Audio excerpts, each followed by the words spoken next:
What's up guys? Today I'm gonna teach you about how to recover your Snapchat account without email and phone number. So here, let's try to log in my account first.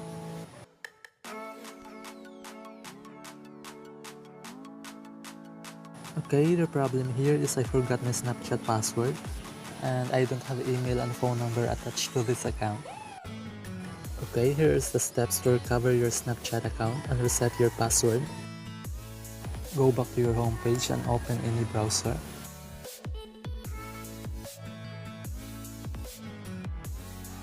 Now here, go to support.snapchat.com.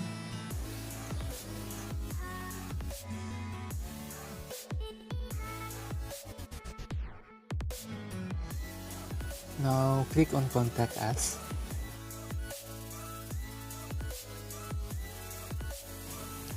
Select My Account Login.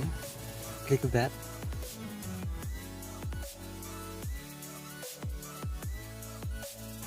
And now here, choose I forgot my password. So they say that we need to reset our password, but that is not the solution in our case because we don't have access to our email and phone number. So what we are going to do is go to We Need More Help, and here just click yes. Here we are going to contact the Snapchat support.